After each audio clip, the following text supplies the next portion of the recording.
I hope you're ready to explain why this page isn't in the trust binder, I said, holding up a single yellowed sheet while my brother's smile disappeared for the first time that morning. My mother had just told me not to embarrass the family by asking for more than my father wanted me to have. So why had Dad left this page for me alone? Why did it mention an amendment no one else acknowledged? And why did our attorney suddenly refuse to let anyone leave the room? In that moment, I realized my inheritance was never the real secret. The missing pages were. If you're listening from somewhere outside the United States, I genuinely love to know where you're joining from. Tell me your country and what time it is where you are right now. I always enjoy seeing how far these stories travel. And if you enjoy thoughtful stories about family justice and finding the strength to set healthy boundaries, consider subscribing so you won't miss the next one. The first time my brother Ethan called me the family accountant, I was 16 years old. He didn't mean it as a compliment. I had spent an entire Saturday helping Dad organize receipts for the small construction company he owned before selling it years earlier. Every invoice went into a color-coded folder. Every canceled check was matched to a bank statement. I actually enjoyed it. Numbers made sense to me in ways people often didn't. They followed rules. They told stories without exaggerating them. Ethan walked past Dad's home office, glanced at the stacks of folders, and laughed. "Vic, you really need a hobby." Dad didn't laugh. He simply looked up from his desk and said, "One day she'll understand why this matters." At 16, I assumed he was talking about bookkeeping. Looking back, I don't think he was. That memory came back to me as I sat in attorney Rebecca Lawson's conference room, still holding the single page she had quietly slipped across the polished walnut table. Nobody spoke. Ethan shifted in his chair before breaking the silence. "So," he said, forcing an easy smile, "can we finish this now?" Rebecca didn't answer immediately. Instead, she carefully removed her reading glasses and folded them on top of the estate binder. "I believe Ms. Harris has a question." I looked down at the faded page again. Across the top was a heading typed in the kind of font you only saw on documents from decades ago. Harris Family Trust. Below it was a paragraph referencing Amendment 3. That alone wasn't unusual. What was unusual was that we'd spent nearly 2 hours reviewing estate documents, and nobody, not Rebecca, not Ethan, not my mother Margaret had mentioned there, even was a third amendment. I cleared my throat. "This page references another amendment." Rebecca nodded once. "It does." Ethan shrugged. So where is it?" He leaned back. "If it's important, Rebecca would have included it." Rebecca finally looked at him. "I included every document that was filed with your father's probate estate." There was something deliberate about the way she chose those words. Probate estate. Not trust. Not family trust. Estate. The distinction seemed tiny. To me, it sounded enormous. As a CP, geep. I'd spent nearly 15 years explaining financial documents to clients who confused wills, trusts, beneficiaries, and taxes. Most people assumed everything belonged in one giant folder labeled inheritance. It rarely worked that way. A will and a trust could operate separately. Assets could move differently depending on how they were titled. Different documents governed different property. The average family never noticed those differences until someone died. I looked back at Rebecca. This page wasn't part of today's binder. "No? So why give it to me?" "Because your father instructed me to." Margaret frowned. "Charles specifically mentioned Victoria." Rebecca reached into another folder and removed a sealed envelope that bore my father's unmistakable handwriting. Across the front were 6 words. Give only if page is noticed. Not give to Victoria. Not after the meeting. Only if page is noticed. Rebecca slid the envelope toward me. I followed his written instructions. Margaret looked confused. I don't understand. Rebecca answered quietly. Neither did I at first. I stared at Dad's handwriting. Even after 2 weeks seeing it made something tighten in my chest. My relationship with my father had never been simple. He wasn't cruel. He wasn't warm either. He paid attention in ways that often went unnoticed. He attended every one of my high school concerts. He never missed a college graduation. He came to my CPA licensing ceremony and stood in the back of the room clapping once everyone else had stopped. Yet I couldn't remember him ever saying he was proud of me. Not directly. When Ethan bought his first house, Dad helped with the down payment. When Ethan's business struggled, Dad quietly invested more money. When Ethan's second business failed, somehow another opportunity appeared. When I graduated with student loans, Dad hugged me, then told me I'd appreciate earning my own success. At 22, I thought he'd chosen favorites. At 36, sitting in that conference room, I still wasn't sure I had been wrong. Margaret folded her arms. Charles always believed Victoria was capable of taking care of herself. She meant it as praise. It had never felt like praise. It felt like being forgotten because I wasn't causing problems. Ethan smiled sympathetically. Mom's right. Dad knew you didn't need help. No, I said quietly. He knew I wouldn't ask. That ended the conversation. Rebecca finally spoke again.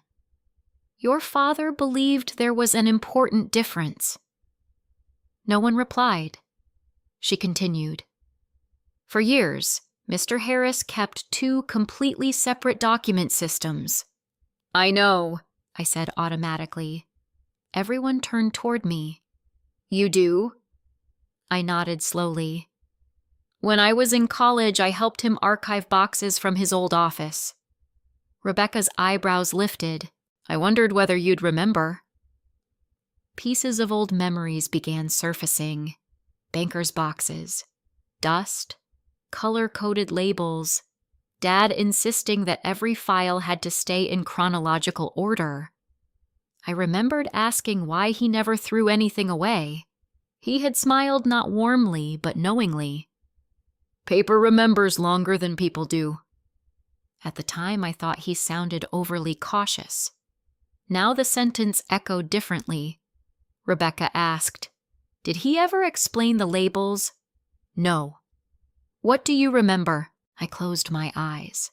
There had been blue labels, green labels, gray labels, then one color that Dad insisted I never mix with the others, dark burgundy.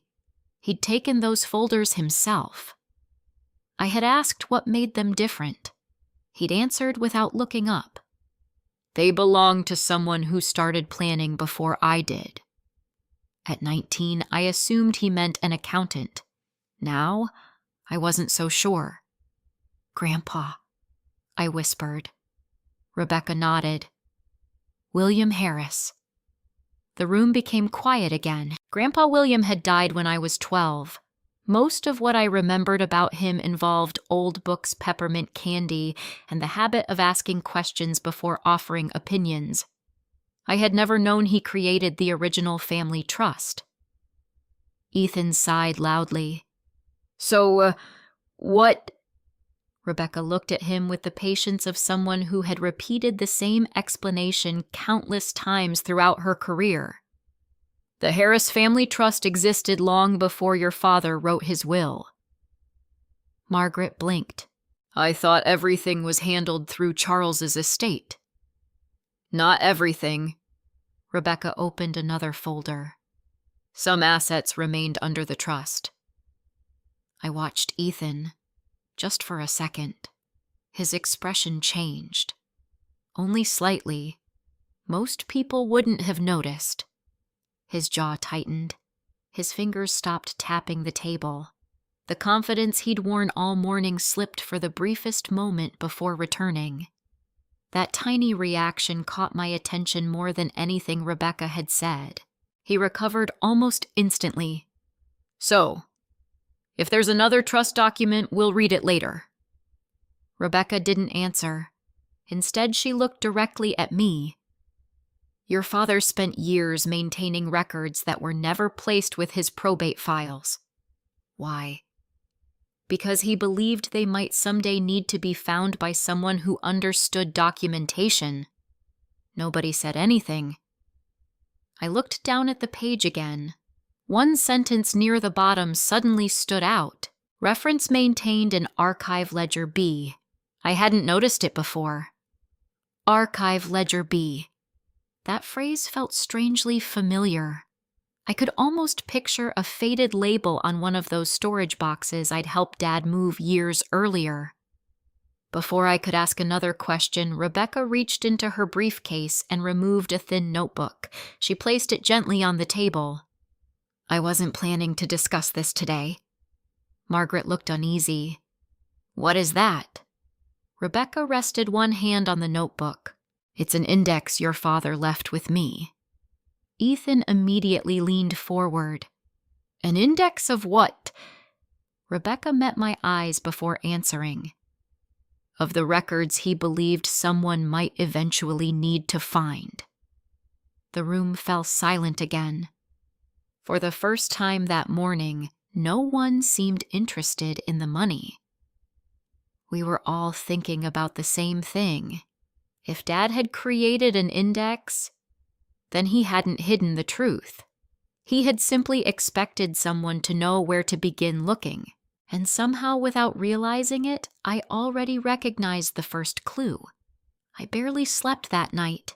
Not because I was imagining hidden fortunes or dramatic courtroom victories. If anything, I hoped the opposite, that I was reading too much into an old document and an index my father had quietly left behind. That would have been simpler. Families survived misunderstandings far more often than they survived buried secrets. By 7 the next morning, I was standing outside Rebecca Lawson's office with a cup of coffee that had already gone cold. She opened the door herself. "I thought you might come early," she said. "I didn't want to waste another day." "I know." She motioned for me to come inside. Unlike the conference room where the will had been read, Rebecca's private office felt lived in. Shelves were packed with estate law books. Framed photographs of her grandchildren sat beside certificates earned over 3 decades of practice. Nothing about the room suggested drama, only careful work. Rebecca handed me a legal pad. "Before we begin," she said, "tell me exactly what you're looking for." I answered without thinking. "The missing amendment." She smiled politely. "No." I frowned. "What you're looking for is proof that it ever existed." That distinction mattered. Without proof, the amendment was just an idea mentioned on a single page. With proof, it became something entirely different. She drew 3 circles on the legal pad. "Every trust leaves a trail," she explained. "Not necessarily because the law requires every document to be public, but because people leave records when they create, amend, transfer, or store assets." She pointed to the first circle. "Public filings." The second. "Private custodians." The third. "Financial institutions." "If we can't find the amendment itself," I said, "we find evidence that it moved through one of those." "Exactly." That was how my mind worked too. Not by assumptions, by verification. An hour later, we were walking into the Cook County Recorder's office. The building was quieter than I expected. People imagine dramatic investigations happening in dusty basements, but most legal research starts under fluorescent lights with numbered tickets and patient clerks. A woman behind the counter looked up. "How can I help you?" Rebecca introduced herself and explained that we were researching historical filings related to the Harris Family Trust. The clerk searched several databases before shaking her head. I'll need the original trust date. Rebecca glanced at me. I remembered something from the page. 1989. The clerk typed again. This time several entries appeared. There it is. She printed a transaction summary and slid it across the counter. The original trust. First Amendment, Second Amendment, then another line. Third Amendment recorded. No document image. Only a filing reference. I stared at it. It exists.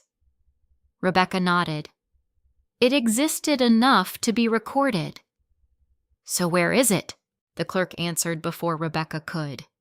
We don't store every supporting document permanently. Some remain with the drafting attorney or financial custodian. I wasn't disappointed. I was encouraged. 24 hours earlier, we had one mysterious page. Now we had official confirmation that Amendment 3 wasn't imaginary. Someone had filed it. Someone had acknowledged it. Someone knew exactly where it belonged. The question had changed. Not whether it existed. Who had access to it? As we walked outside, my phone buzzed. Ethan. I almost ignored it. Instead, I answered. What? He laughed lightly. Still chasing ghosts. I'm following documents. Same thing. I kept walking. What do you want? Mom's worried.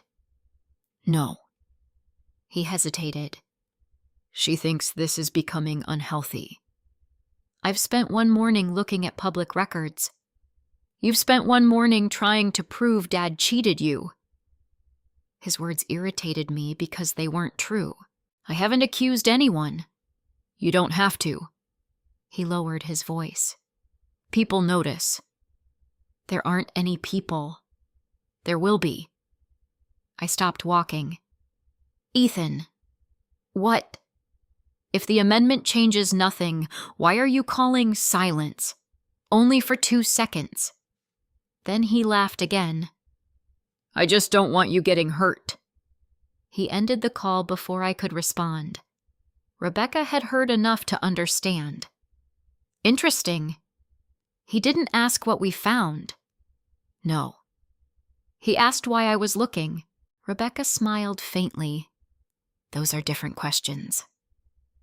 We drove across the city to the private bank that had managed portions of my grandfather's trust for decades. The marble lobby looked more like a luxury hotel than a financial institution. An older gentleman introduced himself as David Sinclair, the archive manager. Rebecca explained why we were there. David listened carefully. I'll need to verify beneficiary status. He disappeared into another office. When he returned, his expression had changed.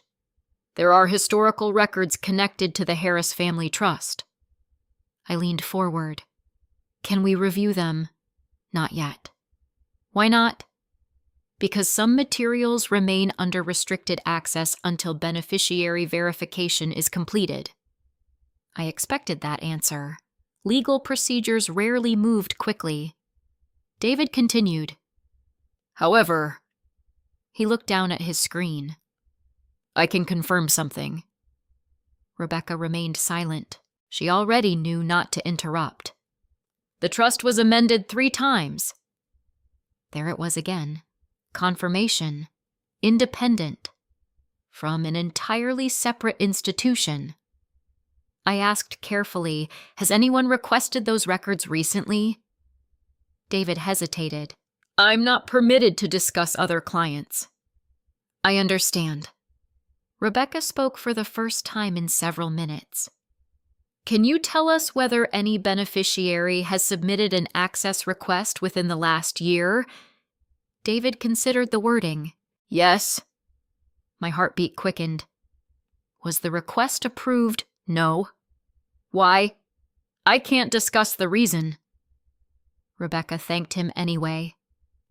Outside the bank, I stood on the sidewalk watching traffic move through downtown Chicago. Neither of us spoke for nearly a minute. Finally, I asked the obvious question. "Do you think that request came from Ethan?" "I don't know." "But you suspect it." "I suspect someone already knew these records mattered." That was enough. The facts were beginning to line up. The missing amendment existed. The bank had it.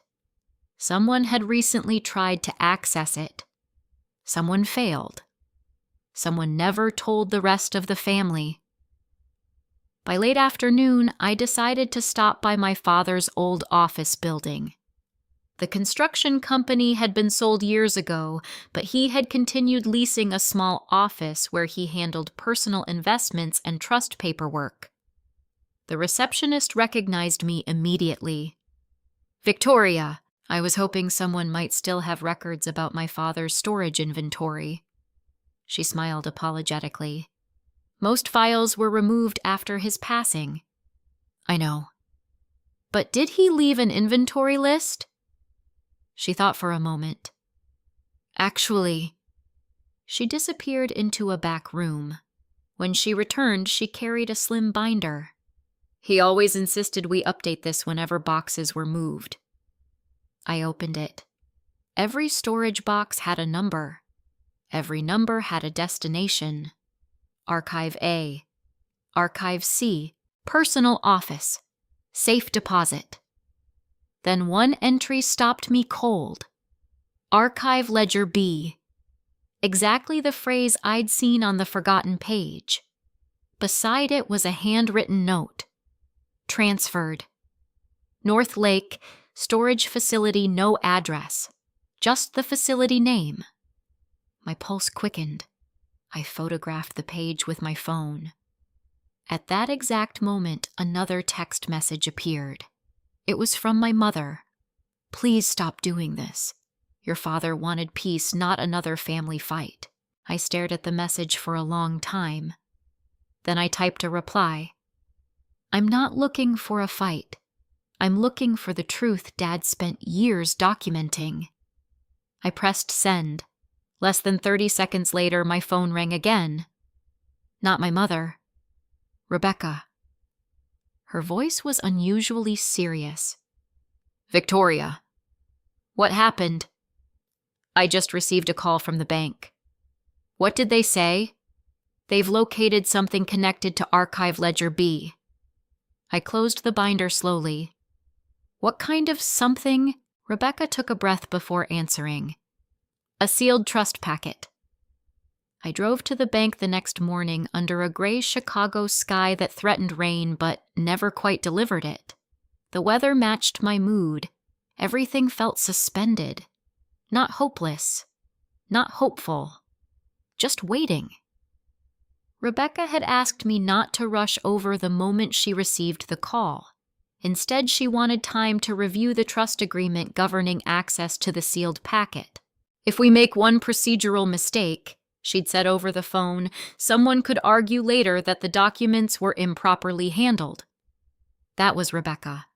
She never hurried when precision would do. By the time I arrived at the bank's trust department, she'd already been there for nearly 45 minutes.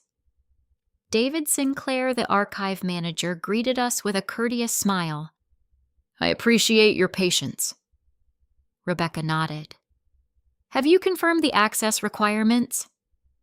"I have." He led us through a secured hallway into a conference room much smaller than the one where Dad's estate had been read. There was no dramatic safe, no dusty vault, just a locked cabinet, a computer terminal, and a thick binder explaining trust procedures. David sat down across from us. "Before we discuss the packet itself," he said, "it's important that everyone understands what it is." He looked directly at me. "This is not part of Charles Harris's probate estate." "I understand. It belongs to the Harris Family Trust." Rebecca smiled slightly. "Good. That's an important distinction." David continued. "The trust owns its own records. Those records are released according to the trust's terms, not according to the instructions in a will. That explained why the mysterious page had never appeared during the estate reading. It had never belonged there. He opened the binder. Your grandfather, William Harris, established multiple levels of confidentiality. Rebecca leaned toward me. Families often think trusts are secret.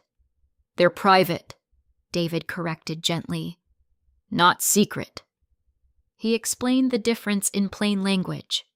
Certain beneficiaries could receive summaries, others could inspect financial statements. Only under specific circumstances could sealed historical documents be opened. What circumstances? I asked. When the trustee, attorney, and eligible beneficiary all satisfy the conditions established by the trust. And have we? Rebecca answered. Almost. Almost. I had started to dislike that word. Almost finding the amendment. Almost understanding my father. Almost reaching the truth. David slid a document toward us. There's one remaining verification. Rebecca read it before handing it to me. I scanned the paragraph twice. The beneficiary requesting access must certify that no private agreement exists requiring them to surrender or transfer trust interests to another person. I looked up. So you're making sure no one pressured me into asking exactly. I signed without hesitation. My signature had barely dried when the conference room door opened. Ethan walked in. I stared at him. What are you doing here? He looked equally surprised. I was invited. Rebecca frowned. By whom? David checked his tablet. The notification system automatically alerts every current trust beneficiary when access to restricted historical records is requested. Rebecca sighed quietly. I should have anticipated that. Ethan pulled out a chair. Well, since we're all here, maybe we can stop pretending this is some great mystery. He looked at me. What exactly are you hoping to find? I don't know yet. You honestly think Dad hid millions of dollars? I've never said anything about money. That's because this is about pride. Rebecca interrupted before I could answer. Mr. Harris, your sister has exercised a legal right provided by the trust. I know my rights. I'm not referring to yours. The room became still. David continued preparing paperwork. Ethan leaned back in his chair. I'll save everyone some time. He looked at me with what he probably believed was kindness. If you're worried about the inheritance, I'm not. I'll write you a check. I blinked. What? You heard me. He folded his hands. Whatever you think you're missing, I'll pay you for it. Rebecca slowly removed her glasses. Mr. Harris? He ignored her. 50,000. I almost laughed. Ethan! What? You think this is about $50,000? Fine. He shrugged. 75. I stared at him. The amount wasn't important. The offer was. It came too quickly, too casually, too prepared. You already decided what I was worth. His smile faded slightly. I'm trying to keep this family together. No. I shook my head. You're trying to make me stop asking questions. Margaret's voice came from the doorway. Victoria. All three of us turned. She had arrived only moments earlier. I hoped we'd settle this before it became bigger. She sat beside Ethan. I don't like seeing you two like this. Neither did I. But pretending everything was fine hadn't helped us for years. She reached across the table. Honey, she hadn't called me that in a long time. Your father loved you. I know. He wanted peace. I know. So why keep digging? I looked at her carefully. Mom. Yes. If Dad wanted everything left alone. I picked up the single page Rebecca had returned to me. Why did he leave this for me? Margaret opened her mouth, then closed it again. She didn't have an answer. Rebecca finally spoke. Charles gave very specific written instructions. Margaret looked toward her. What instructions? Rebecca quoted them exactly. Give only if Paige is noticed. David nodded. I reviewed the letter this morning. Margaret frowned. So Charles expected Victoria to recognize it. Rebecca answered carefully. I believe he expected someone to recognize it. Ethan let out a frustrated breath. This is ridiculous. No, I said quietly. It's deliberate. He crossed his arms. You always think everything has some hidden meaning. Because Dad taught me documentation matters. Dad taught everyone that. No. I looked directly at him. He taught me to notice what everyone else skips. For the first time, Ethan looked genuinely uncomfortable. David excused himself briefly. When he returned, he carried a flat archival storage box sealed with numbered evidence tape. No one spoke. He placed it gently on the conference table. The historical packet. It wasn't large. Maybe an inch thick. Old cream-colored cardboard. Typed labels. One faded Harris Family Trust sticker. Nothing dramatic, nothing theatrical. Just decades-old paperwork. David checked the seal. The packet appears unopened. Rebecca verified the serial number against her notes. It matches. Everything was proceeding exactly according to procedure. Then David paused. There is one issue. My stomach tightened. What issue? The trust requires unanimous acknowledgement from everyone present before the seal is broken. Ethan smiled. There it is. Rebecca looked confused. What do you mean? I don't consent. Silence. David frowned. The document doesn't require consent. It says acknowledgement. Correct. I don't acknowledge this process. Rebecca reached for the trust binder. I think you're misunderstanding. No. Ethan stood. I understand perfectly. He looked directly at me. You've spent 3 days turning Dad's death into an investigation. I've spent 3 days following documents. You've embarrassed Mom. Margaret lowered her eyes but didn't interrupt. You've wasted Rebecca's time. Rebecca calmly replied, I'm doing exactly what Charles retained me to do. Ethan ignored her. And now, you want everyone to believe one missing piece of paper changes everything. I answered quietly. I don't know whether it changes anything. Then why are you here? Because someone worked very hard to make sure it couldn't be read. He stared at me. Neither of us spoke for several seconds. Then David cleared his throat. I believe we've resolved the misunderstanding. Ethan turned. What? Acknowledgement simply means each beneficiary has been informed that the packet is being opened. So I can't stop it. No. Rebecca closed the binder. You were never meant to. For the first time since Dad's funeral, the confidence completely left Ethan's face. Not anger, fear. Real fear. He sat down without saying another word. David picked up a small pair of archival scissors. He carefully cut through the numbered security seal. The cardboard lid lifted only a few inches. Inside were several neatly stacked folders, tied together with faded burgundy ribbon. The exact same color I remembered from my father's office years earlier. Rebecca leaned forward. So that's what he meant. I barely heard her, because lying on top of every folder was a typed routing sheet.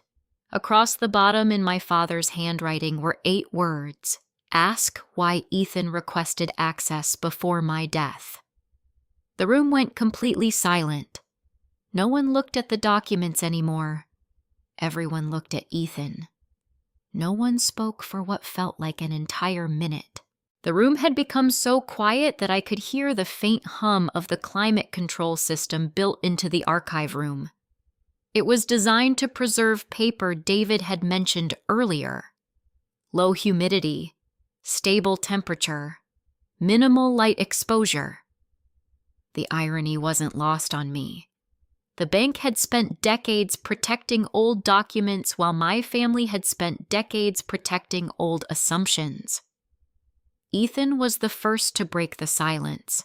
"That note doesn't prove anything." His voice was steady. Too steady. Rebecca didn't respond immediately. Instead, she adjusted the white cotton gloves David had provided before handling the documents. "I agree," she said calmly. Ethan blinked. "You do. A handwritten note is not evidence by itself." He relaxed, if only slightly. "It raises a question," Rebecca continued, "and questions deserve answers." She lifted the routing sheet carefully. Below it sat 3 burgundy folders. Each one was labeled with a year: 2008, 2013, 2018. No dramatic titles, no oversized warnings, just dates. David looked at Rebecca. "As supervising attorney, would you like to review them in chronological order?" "Yes." She turned to me. "Victoria." I nodded. "If we're going to understand why your father organized these this way, we start at the beginning." David untied the faded ribbon and opened the first folder. Inside were letters. Not legal motions, not court filings. Letters, typed correspondence between my father, Charles Harris attorney Rebecca Lawson, and another attorney whose name I didn't recognize. Rebecca looked at the signature. "Harold Jensen." She smiled faintly. "He represented your grandfather during the last years of his life." I had never heard the name before. Rebecca began reading silently. Every few moments she marked something with a removable tab. I watched her expression change. Not dramatically, just enough to know she was connecting pieces. Finally, she slid the first letter toward me. "You should read this." It wasn't long. Only 2 pages. Dad had written it in early 2008. "Dear Harold, Ethan has requested another personal loan. Margaret believes refusing him would permanently damage our relationship. I disagree. I worry that continued financial support without accountability will eventually damage him far more than temporary disappointment. If I approve additional assistance, I want every dollar documented separately from the trust. I refuse to allow family loyalty to erase financial reality." I looked up. "Dad wrote this?" Rebecca nodded. "The signature has already been authenticated years ago." I kept reading. If William's trust was created to encourage responsible stewardship, then I cannot quietly convert trust principles into unconditional rescue. My concern is no longer the money. It is what repeated rescue teaches. I finished reading without saying anything. The letter didn't sound angry. It sounded exhausted. Margaret reached toward the page. Rebecca handed it to her. As Mom read, her shoulders slowly lowered. "I remember this," she whispered. Everyone looked at her. She stared at the paper. "Ethan wanted to expand into commercial development." Ethan shifted uncomfortably. "It was a good opportunity." Margaret nodded. "It looked like one." She looked at me. "Your father thought it was too risky." I remembered that year. I had just passed the CPA exam. Dad took me to dinner. Nothing fancy. Just a neighborhood steakhouse we'd gone to since I was a child. I had assumed he wanted to celebrate. Instead, he asked me a question. If someone asks you for financial advice, they don't want to hear. I smiled at the memory. What do you tell them? I had answered without hesitation. The truth. He nodded. Even if they get angry, especially then. He never explained why he'd asked. Now I finally understood. He hadn't been talking about a client. He'd been talking about Ethan. David opened the second folder. This one contained spreadsheets, bank transfers, loan schedules, promissory notes. Rebecca organized them into neat stacks. These are personal loans, yes. They aren't trust distributions, no. She pointed to the headings. Every transfer had been documented as a loan between Charles Harris and Ethan Harris. Some had interest. Others did not. Every one carried a repayment schedule. What happened? I asked. Rebecca looked toward Ethan. I believe your brother can answer that. He stared at the table. I couldn't make the payments. Rebecca continued reviewing the documents. There were 7 separate loans. Margaret looked surprised. I thought there were 3. Ethan rubbed his forehead. There were restructurings. No, Rebecca corrected gently. There were new loans. She separated them into chronological order. The first 2 had been partially repaid. The next 3 had only small payments. The final 2 showed almost no repayment at all. I wasn't shocked by the numbers. Businesses failed, markets changed, people struggled. What surprised me was something else. Every agreement ended with the same handwritten note from Dad. Reviewed with Ethan personally, explained repayment expectations. Acknowledged by borrower. Dad hadn't quietly written checks. He had treated every rescue like a formal business transaction, as though he desperately wanted Ethan to understand responsibility instead of dependence. Rebecca continued reading. Then she stopped. This is interesting. She pulled out another letter. This one wasn't written by Dad. It was from Harold Jensen. Charles continued documenting everything. If future trust administration becomes necessary, complete records will protect every beneficiary equally. Do not rely on memory. Do not rely on verbal understandings. Paper survives emotions. I looked down. Paper survives emotions. Almost identical to what Dad had told me years earlier. Paper remembers longer than people do. The phrase suddenly made sense. He hadn't invented it. He'd been repeating advice someone else gave him. William's attorney. Grandpa's generation had passed that lesson to Dad.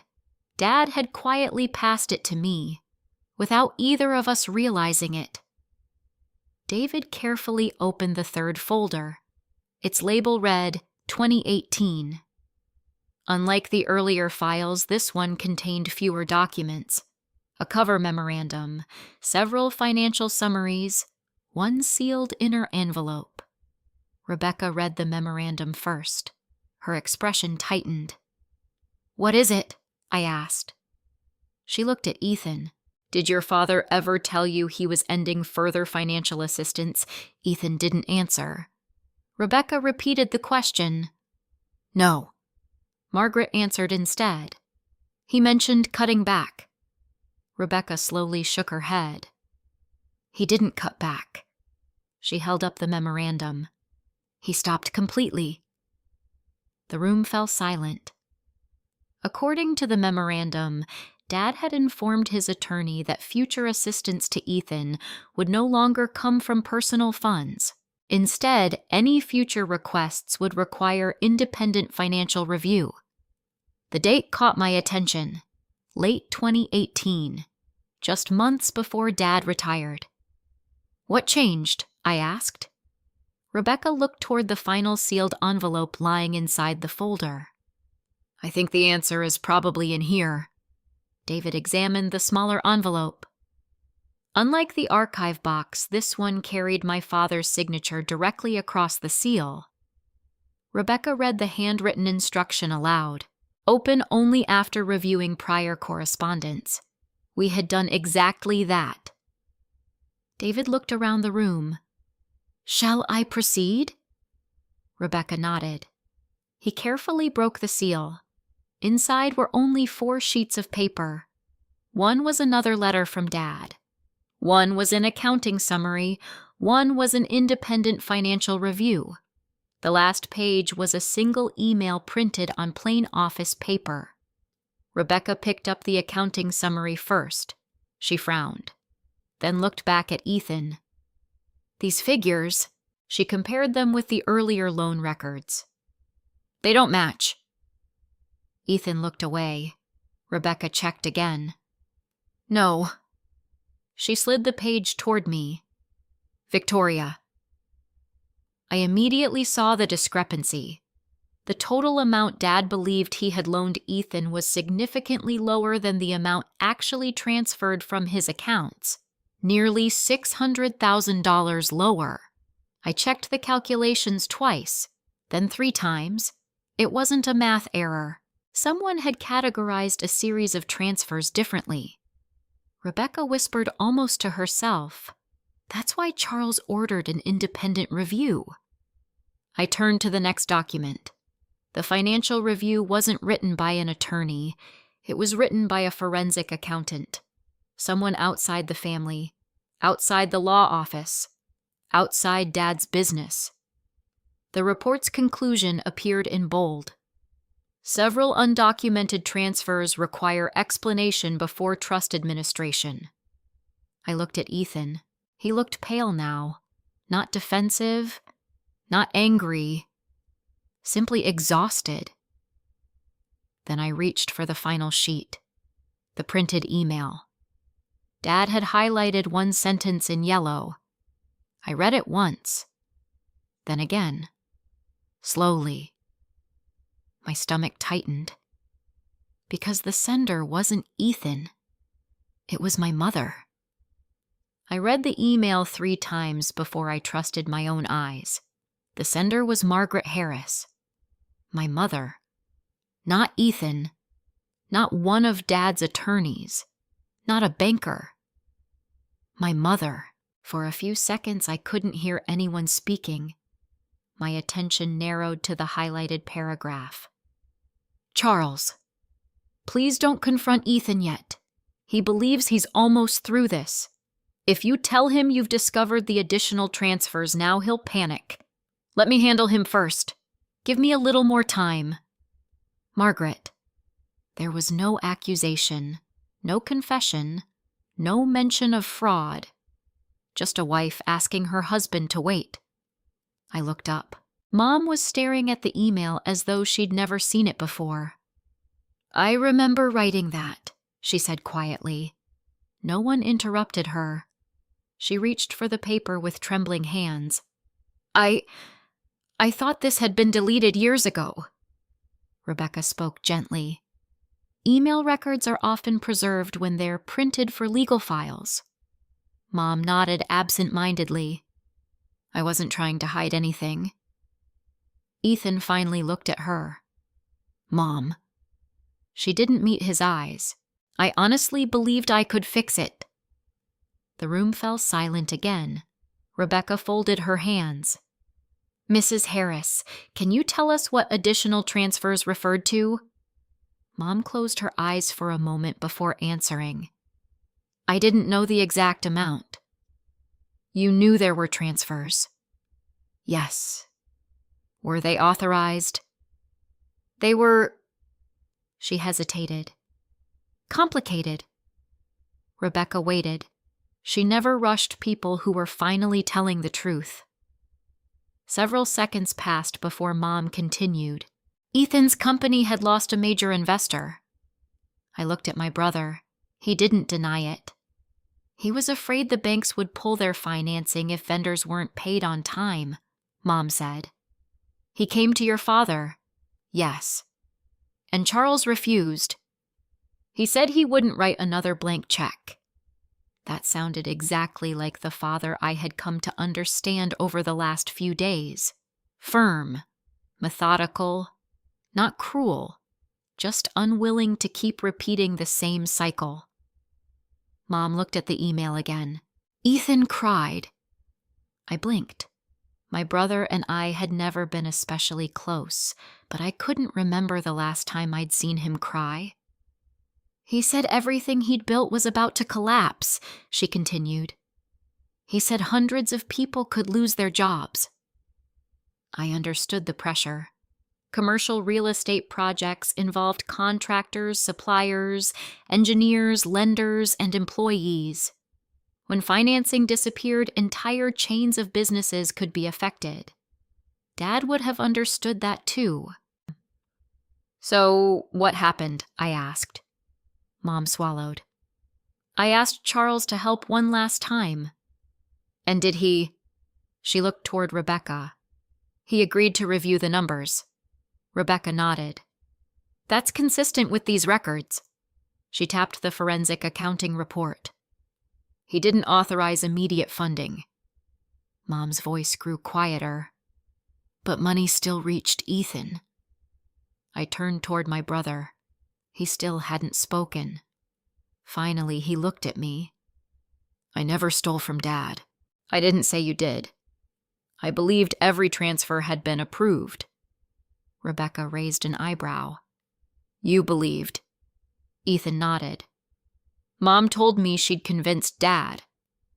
Mom immediately shook her head. No. His face hardened. You said you were handling it. I said I was trying. You told me not to worry. I told you not to panic. That's the same thing. No, Ethan. For the first time since Dad's funeral, there was frustration in Mom's voice. It isn't, Rebecca quietly interjected. I think we're missing something. She picked up the forensic accountant's report. The report doesn't conclude the transfers were unauthorized. What does it conclude? I asked. It concludes they were undocumented. That was a very different problem, she explained in the same patient tone she had used all week. In estate administration, documentation matters as much as permission. She pointed toward the spreadsheets. If Charles intended a loan, there should be loan paperwork. Another page. If he intended a gift, there should usually be gift documentation. Another page. If trust funds were involved, there should be trustee authorization. She looked around the room. The money moved, but the paperwork didn't. I understood immediately why Dad had hired a forensic accountant. Not because he assumed someone had committed a crime, because he couldn't reconcile his own records. As a CPA, I had seen this happen before. Sometimes transactions weren't dishonest. They were simply incomplete. And incomplete financial records had a dangerous habit of becoming family wars after someone died. David, who had remained respectfully silent for most of the morning, cleared his throat. There may be another explanation. We all looked at him. The archive inventory. He walked over to the storage box. When historical packets arrive here, they're logged according to whatever system the client uses. He opened a separate inventory folder. There are references to external storage. Rebecca leaned forward. External? Your father didn't keep every supporting document at the bank. That matched what I'd remembered from helping Dad years ago. Archive Ledger B storage boxes, different locations. David turned another page. There. He pointed to a line near the bottom. Supporting accounting records relocated. Location North Lake Storage Facility. Box Series B, 14 through B18. I felt a strange sense of recognition. I found that same location yesterday. Rebecca looked at me. You did?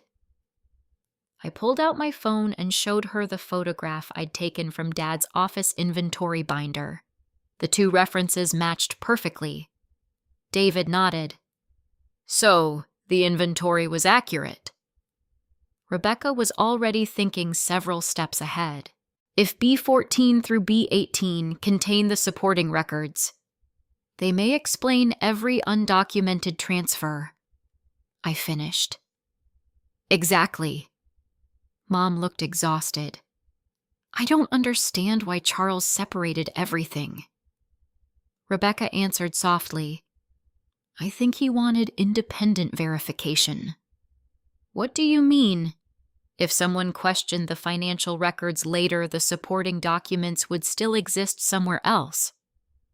Not hidden, protected. Dad hadn't relied on a single filing cabinet. He'd built redundancy into his record keeping, just as he had taught me years earlier. Never depend on one copy, never depend on memory, always leave a trail. I suddenly remembered another afternoon from nearly 15 years ago. I had been helping Dad move boxes before he downsized his office. I'd reached for one marked B16. He'd stopped me almost immediately. I'll take those. I can carry them. I know. Then why not let me... He had smiled in that reserved way he always did. Because one day, if anyone opens those boxes, I want it to be for the right reason. At the time, I'd assumed they contained confidential client files. Now I wondered if he'd been referring to something else entirely. Rebecca interrupted my thoughts. David, who currently controls access to Northlake Storage. David checked another page. The rental agreement remained active until Charles's death. And now, it transferred to the estate. So, legally, Rebecca looked toward me. You may request access as personal representative for your father's records. Before I could answer, Ethan finally spoke. His voice was barely above a whisper. Victoria. I turned toward him. If those boxes explain everything... He stopped. I waited. Will you promise to read everything before deciding what you think of me? The question caught me off guard, not because of what he asked, because of how he asked it. There was no arrogance left, no sarcasm, only fear, real fear. I answered honestly. I've done that from the beginning. He lowered his eyes. I don't mean the financial records. What do you mean? He looked at the archive box one last time. I mean Dad's letters. Rebecca frowned. There are more letters. Ethan nodded slowly. I saw him writing them. When? The week before he died. My heartbeat quickened. You never told anyone. I didn't know where he kept them. Rebecca immediately looked at David. Are there any unopened containers remaining under Charles Harris's archive inventory? David turned several pages. His fingers stopped halfway down the list. Then he looked up. Yes. How many? He answered quietly. 1. 1? I repeated. David nodded. Only 1. He rotated the inventory ledger so Rebecca and I could read it ourselves. The line was short. Archive Series C1. Status, sealed retention. Personal correspondence release. Condition, upon estate administration review.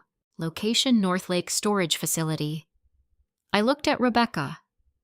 I thought everything important was in Archive Ledger B. So did I. She studied the entry for another moment. The financial records were. She tapped the new listing. But these aren't financial records. I read the description again. Personal correspondence. Letters. The word Ethan had used only moments earlier. He looked pale. I never opened them.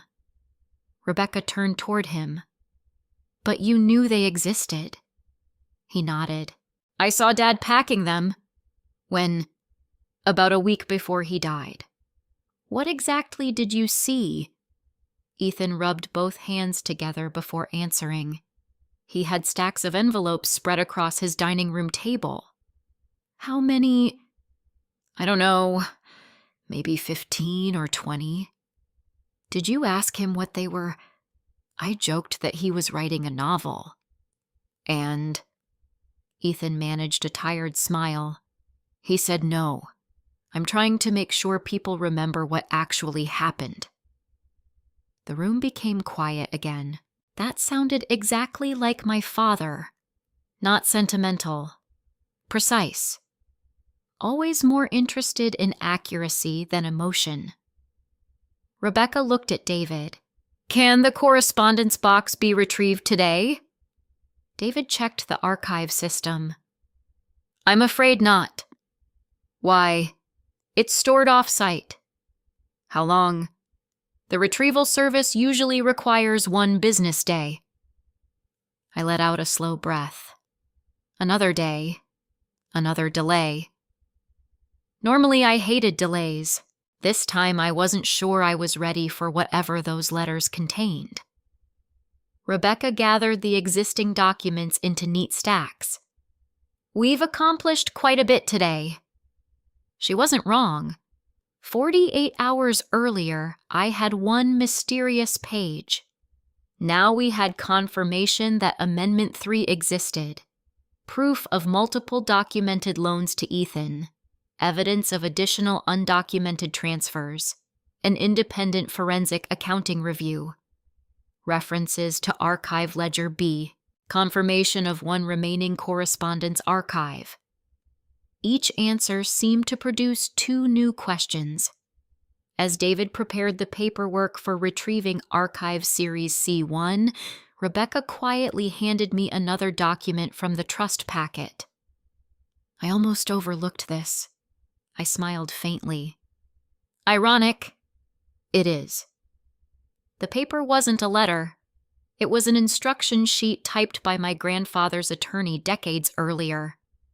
Across the top were the words, Trust Administration Principles. Most of it contained ordinary legal language.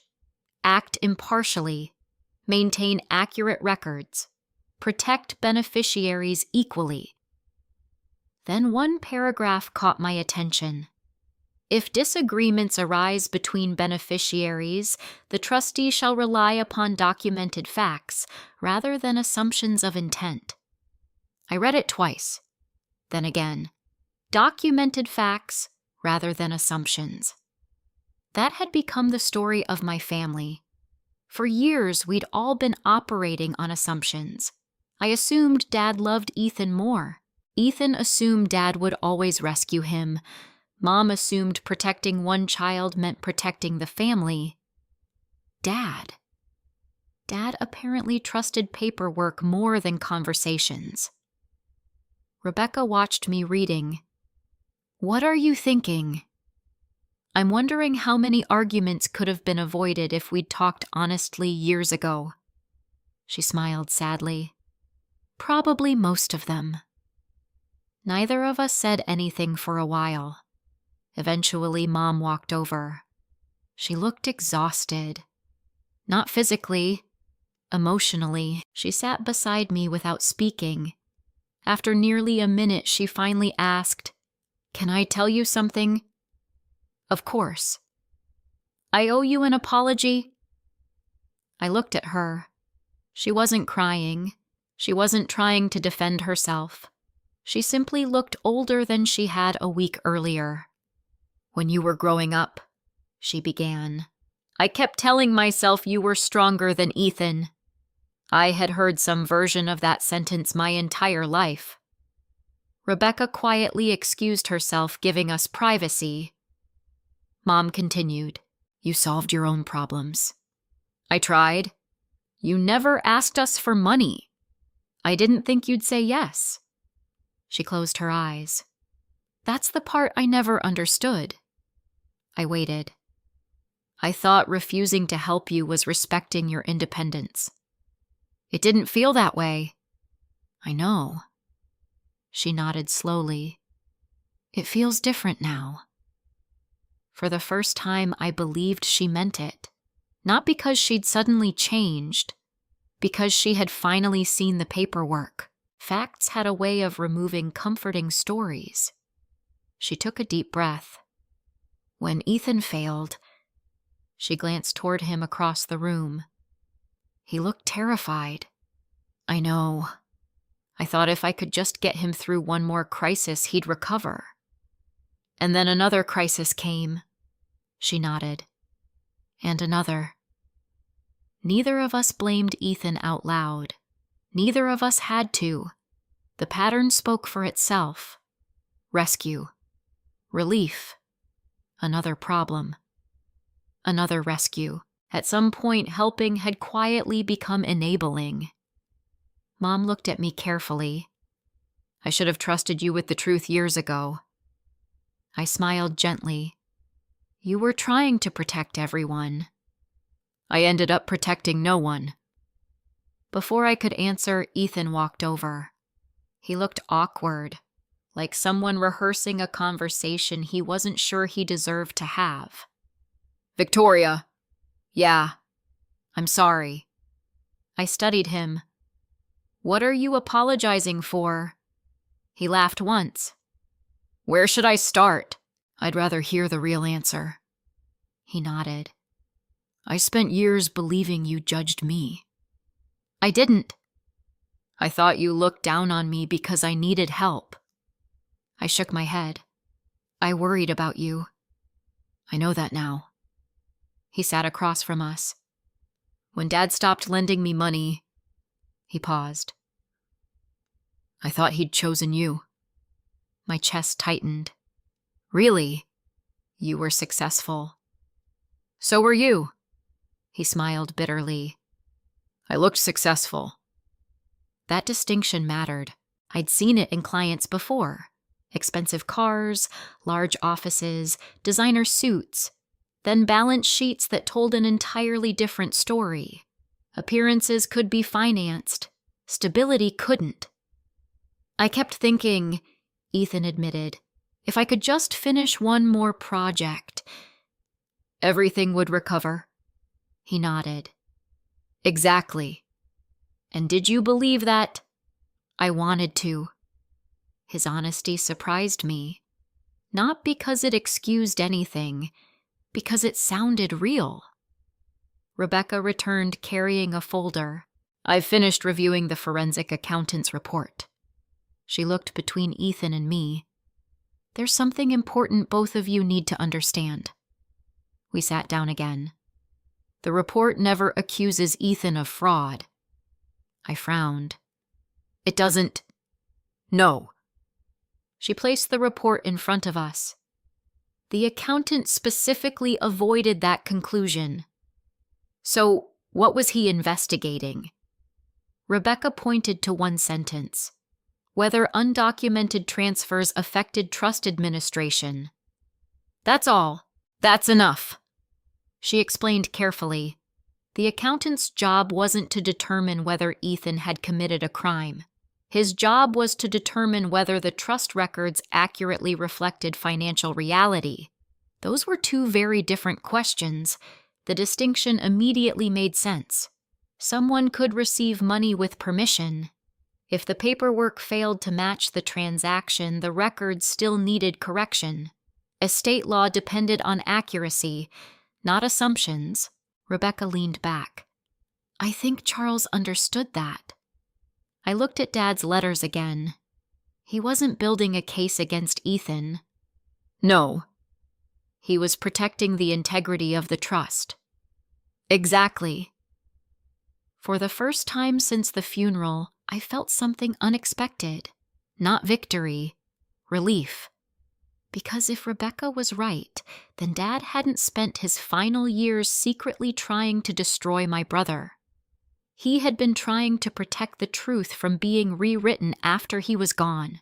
David returned with several forms requiring signatures before Archive Series C. One could be released the following morning. As I signed the final page, he hesitated. There is one more item. Rebecca looked up. What is it? David reached into the archive box and removed a small cream-colored envelope that had somehow slipped beneath the folders. No label, no date. Only my name written in my father's careful handwriting. For Victoria only. Rebecca looked at the trust instructions, then at the envelope. It's addressed solely to you. My hands suddenly felt unsteady. I turned the envelope over. The seal was still intact. Across the flap, Dad had written one final sentence. Read this before you read my other letters. For a long moment, I simply held the envelope. No one urged me to open it. Rebecca folded her hands and waited. David quietly stepped back toward the door, giving us space.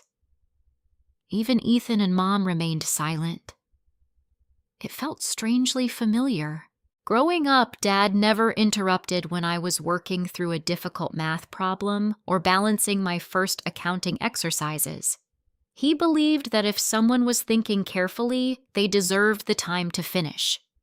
Somehow, even after his death, he was still giving me time. I carefully broke the seal. Inside was a handwritten letter on cream-colored stationery. Only 3 pages. No legal language, no financial schedules. Just my father's handwriting. Dear Victoria, if you're reading this, then you noticed the page. I smiled despite myself. He knew. He had known I would stop at the missing amendment instead of rushing through the inheritance. The next sentence made my throat tighten. I never expected you to fight for money. I expected you to notice incomplete records, because that's who you've always been. I paused. For years I had wondered why Dad never praised me directly. Now every word seemed to answer questions I had carried since childhood. He continued, Your brother solves problems by moving quickly. You solve them by observing quietly. Both strengths have value, but only one can safely administer a family trust. I looked up. Rebecca didn't ask what the letter said. She simply waited. I continued reading. If these records are being reviewed, then something remained unresolved when I died. That disappoints me. Not because of the money, because I hoped we would repair our family before paperwork became necessary. I swallowed hard. This wasn't a father explaining his estate. This was a father admitting regret. The next paragraph surprised me even more. If Ethan is sitting in the room, I hope you remember something important. He made mistakes. Some were expensive. Some were selfish. But do not assume every missing record means dishonesty. Verify first. Judge second. That sentence sounded exactly like him. It also sounded exactly like the accountant who had taught me that evidence should always come before conclusions. I finished the final page. The last paragraph was addressed only to me. If the trust eventually places responsibility in your hands, remember that stewardship is different from ownership. Your grandfather taught me that. I hope I taught you. Love was never measured by what I paid for. It was measured by what I believed you were capable of carrying. Dad. I lowered the letter slowly. Tears blurred my vision before I realized they were there. Not because he had left me money, because for the first time in my life, I understood him. He hadn't left Ethan financial support because he loved him more. He hadn't expected me to solve my own problems because he loved me less. He had responded differently to 2 different children. Whether he had always been right was another question. But I no longer doubted his intentions. Mom watched me carefully. What did he say? I handed her the letter. You should read it. She took her time. Halfway through the second page, she covered her mouth. By the end, tears rolled quietly down her cheeks. I never knew, she whispered. Knew what? Ethan asked. She looked at him. Your father blamed himself. Ethan frowned. For what? For believing he could fix everything with enough patience. Rebecca nodded slowly. That matches what I've seen in the rest of his correspondence. Ethan reached for the letter. Mom handed it to him without speaking. He read more quickly than either of us had. When he finished, he didn't look angry. He looked broken. I thought, he began quietly. He stopped. What? I thought he gave up on me. No, I said. I don't think he ever did. He stopped helping. He stopped writing checks. Those weren't the same thing. Rebecca leaned forward. Charles retained me several years ago because he wanted independent oversight. Oversight? Ethan asked. Yes. He told me something I've never repeated until now. We all looked at her. He said, if my children ever disagree after I'm gone, don't protect my reputation. Protect the truth. No one spoke. Rebecca continued. I promised him I would. She opened another folder from the archive packet. I believe we're finally ready to review the trust amendment itself. David carefully removed a certified copy labeled Third Amendment to the Harris Family Trust. Unlike the letters, this document was entirely legal. Rebecca summarized it in plain English. William Harris had included a clause allowing future trustees to adjust administrative authority if one beneficiary demonstrated a repeated inability to responsibly manage significant financial assets. The key phrase, Rebecca explained, is administrative authority. She underlined it with her finger. This amendment doesn't punish anyone. It protects trust property. I nodded. So this isn't about taking Ethan's inheritance. Correct. It determines who manages certain trust assets. Exactly. She continued. Ethan remains a beneficiary. He looked genuinely surprised. I do. Yes. The amendment never removes your status as a beneficiary. It only changes who oversees trust assets if specific conditions are met. Mom looked relieved. So Charles wasn't trying to disinherit him? No. Rebecca shook her head. He was following William Harris's instructions. I felt something inside me settle. The story we'd all been telling ourselves for days, that Dad had secretly chosen one child over the other, wasn't supported by the documents. The reality was more complicated, more human. He had separated love from responsibility. Rebecca turned to the final pages. The amendment requires independent evidence before administrative control can change. What kind of evidence? I asked. She pointed toward the forensic accounting report. Exactly the kind you've already found. Then she stopped reading. Her eyes narrowed. What is it? I asked. She looked back at the amendment. There's another condition. What condition? The successor trustee. She looked directly at me. Must formally accept the appointment. I assumed that happened automatically. It doesn't. So I can refuse. You absolutely can. The room became quiet again. I hadn't considered that. For days I'd been fighting to understand the truth. I had never stopped to ask whether I actually wanted the responsibility waiting at the end of it. Rebecca closed the amendment. I don't need your answer today. I nodded slowly. I'm glad. Because I honestly didn't know. Administering the trust meant years of legal obligations, investment oversight, tax reporting, and difficult decisions affecting my own family. It wasn't a prize. It was work. Serious work. Before anyone could say another word, David's phone vibrated. He glanced at the screen. His expression changed. I'm sorry. What happened? Rebecca asked. I've just received a notice from our legal department. About what? David looked directly at Rebecca. They've completed a routine review of the archive access logs. Rebecca frowned. And he hesitated. There was a request to retrieve Archive Series C1. My stomach tightened. When? David looked down at the report. 3 weeks before Charles Harris passed away. I turned slowly toward Ethan, but before anyone spoke, David added one more sentence. The request wasn't submitted by Ethan. The request wasn't submitted by Ethan. No one in the room moved. It was such a simple sentence, yet it shifted everything we thought we understood. For days, I'd assumed my brother knew more than he admitted. The documents had certainly suggested he was worried about the trust.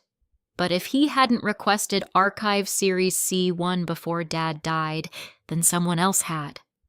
Rebecca was the first to regain her composure. Who submitted it? David looked down at the access report. I can answer that, but I need to be precise. He rotated the monitor toward us. The request log contained only a handful of entries over the past 15 years. Routine inventory verification, attorney access, trust audit. Then one line stood out. Pre-release inquiry submitted Rebecca Lawson, attorney of record. Rebecca frowned immediately. That's impossible. David looked surprised. The request came from your attorney credentials. I never submitted it. You may have authorized someone in your office. Rebecca shook her head without hesitation. My credentials cannot be delegated. I watched her face carefully. She wasn't defensive. She looked genuinely confused. David continued reading. The inquiry was never approved. Why? I asked. Because Charles Harris personally instructed the bank not to release Archive Series C1 while he was alive. Rebecca blinked. So even I couldn't retrieve it. Correct. The room relaxed slightly. At least no one had secretly opened Dad's letters before his death. Still something bothered me. If no one could retrieve it, I asked, why would someone request it? Rebecca leaned back in her chair. That's actually a very good question. She closed her notebook and thought for several moments before answering. There are usually only 2 reasons. What are they? Either the attorney needs to verify records for estate planning, she paused, or the client asks whether the records should be updated. Mom looked confused. You mean Charles himself could have asked Rebecca to check the file? Rebecca nodded. That's the most likely explanation. David searched a little further through the electronic record. There are notes attached. Rebecca leaned forward. What do they say? David read directly from the screen. Client requested confirmation that sealed correspondence remains unreleased. No one said anything. Dad hadn't tried to retrieve the letters. He'd simply confirmed they were still protected, almost as if he wanted to be absolutely certain they would remain untouched until after his death. Rebecca smiled softly. That sounds exactly like Charles. I nodded. It does. For the first time since this process began, I felt as though I understood my father more than I ever had while he was alive. He hadn't been creating surprises. He'd been preserving context.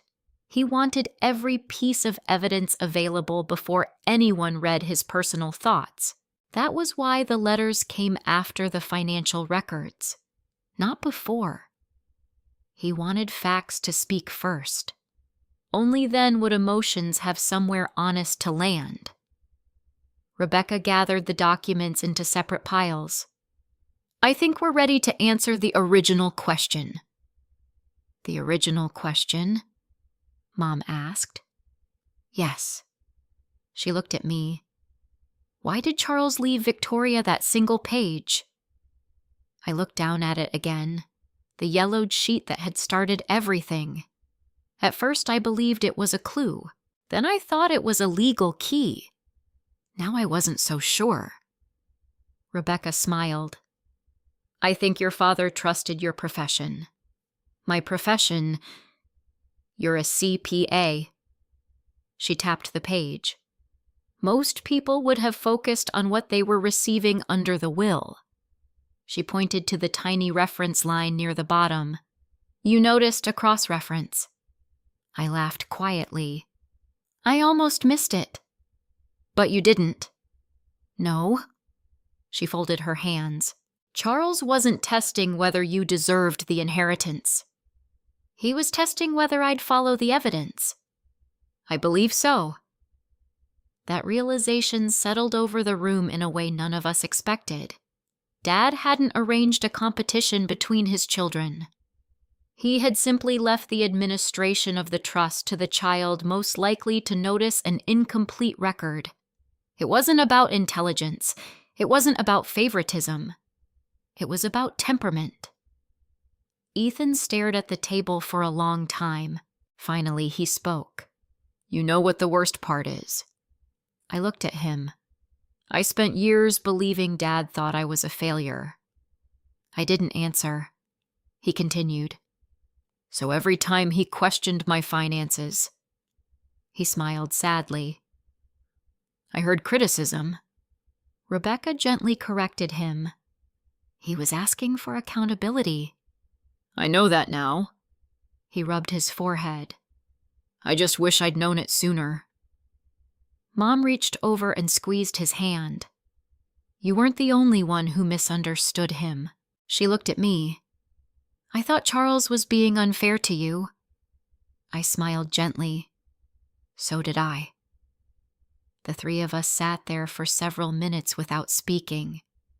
It wasn't a magical reconciliation. Years of hurt don't disappear because a few documents explain old decisions. But something important had changed. For the first time in years, we were discussing facts instead of assumptions. Rebecca eventually cleared her throat. There is one final matter. She opened the trust amendment again. The court will almost certainly uphold William Harris's instructions. What does that mean in practice? I asked. It means the trust will be administered according to the amendment. She looked toward Ethan. You're still entitled to your beneficial interest. Then toward me. And unless you decline, Victoria will become successor administrative trustee. Ethan nodded slowly. I won't contest it. The room fell silent. Mom looked at him. You won't? He shook his head. No. Why? He let out a long breath. Because I've spent a week hoping the documents would prove Dad wrong. He managed a tired smile. They didn't. Rebecca looked genuinely surprised.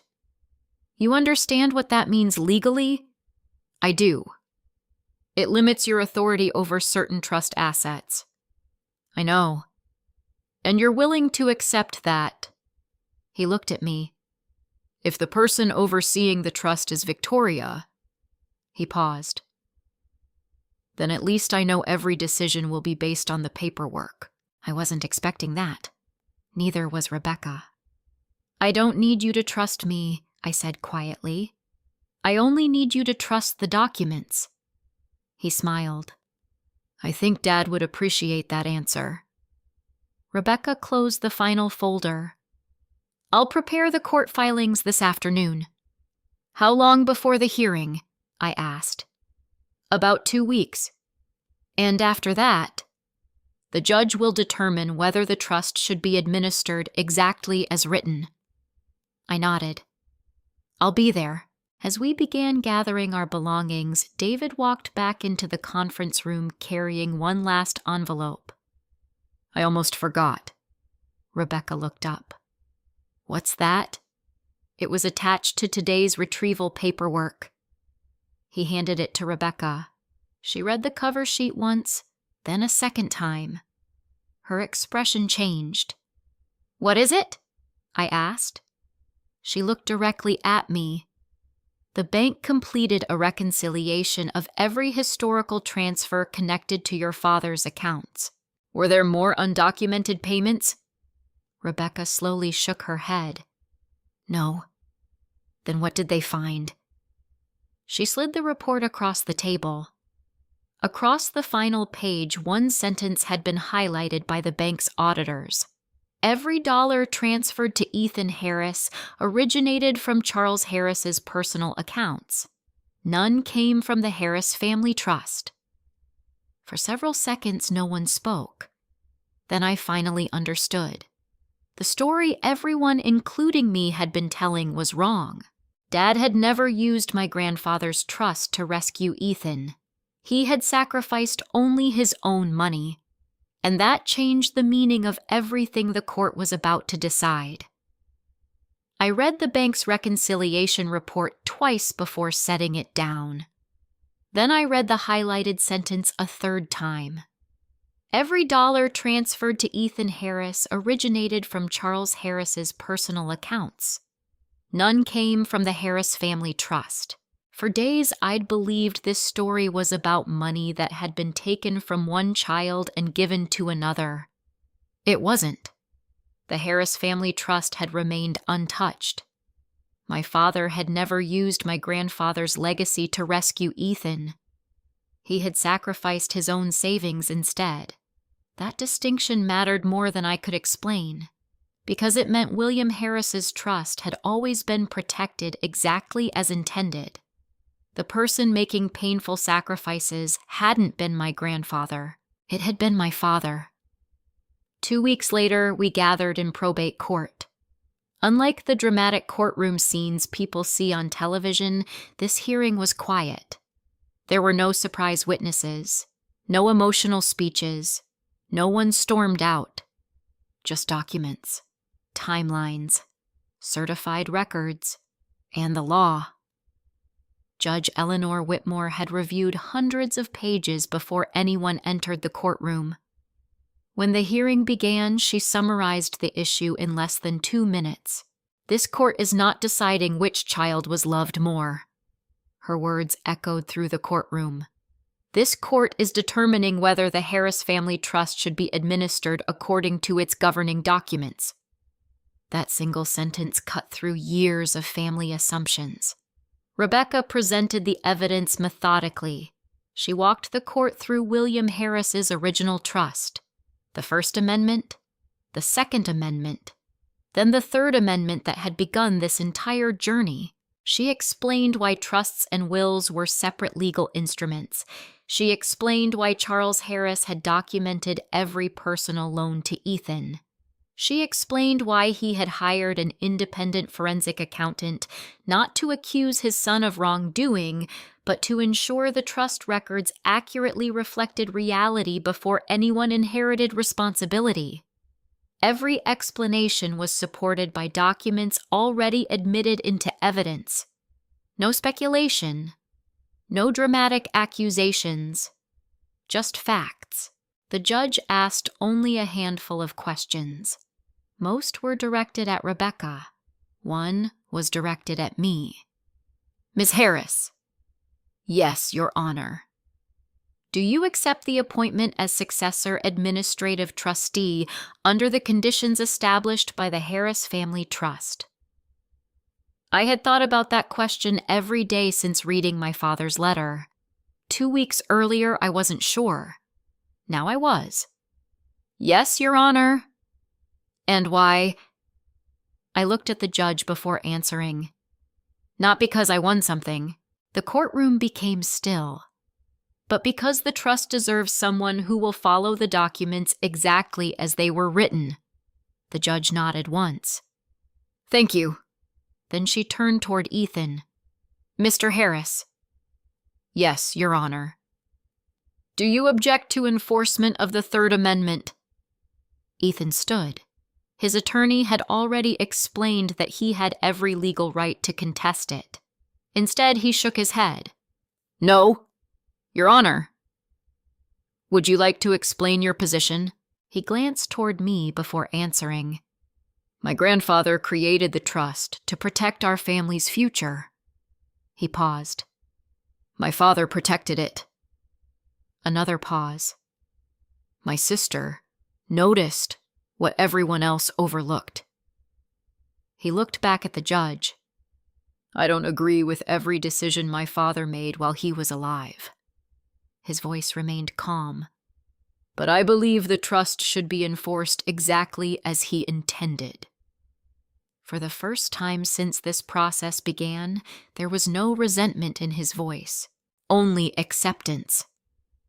Judge Whitmore reviewed her notes for several moments before delivering her decision. The court finds that the Third Amendment to the Harris Family Trust was validly executed. She continued calmly.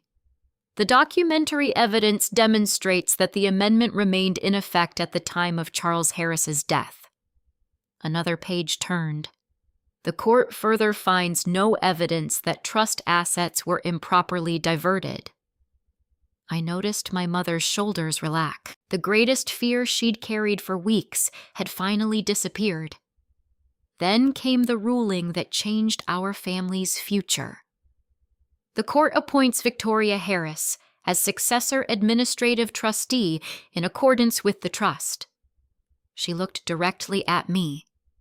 Ms. Harris, your responsibility is fiduciary, not personal. I understand.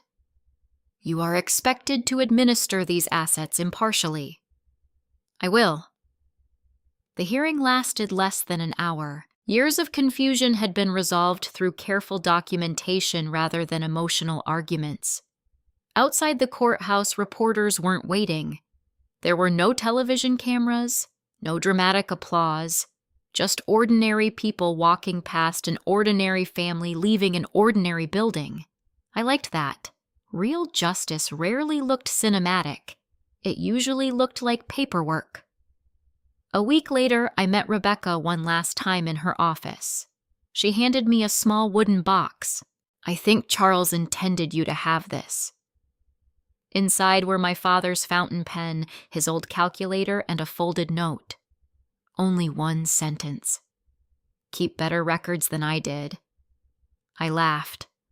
Rebecca smiled. He always believed there was room for improvement. I guess that's where I get it. You get many things from him. Before I left, I asked Rebecca something that had been on my mind for days. Can I ask you a personal question?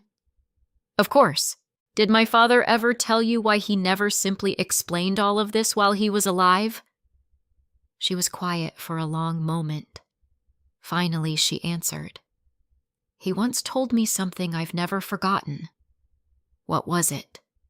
He said, children rarely believe what parents say about fairness. Eventually, they believe what parents consistently do. I thought about that all the way home. Dad hadn't been perfect. He'd made mistakes. He'd waited too long to have difficult conversations. He'd assumed careful documentation could substitute for honest vulnerability. It couldn't. But he had never stopped trying to leave us the truth. Months passed.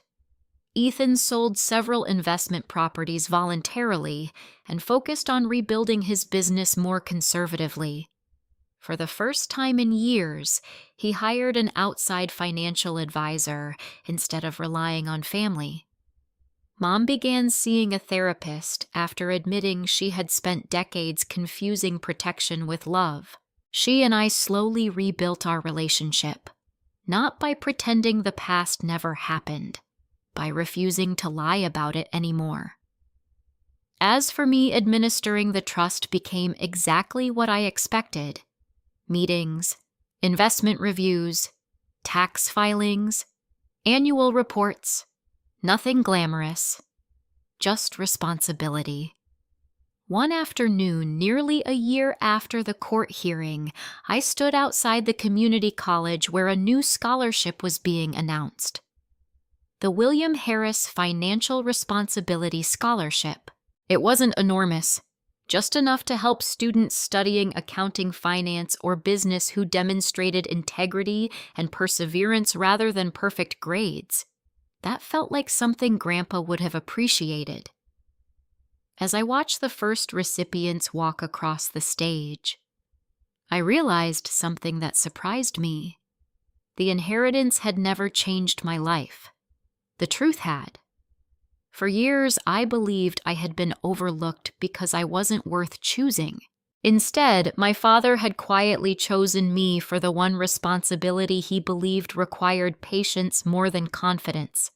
Not because I begged, not because I fought harder than anyone else, because I stopped at one page everyone else had ignored. And sometimes the smallest piece of evidence is the one that tells the whole story.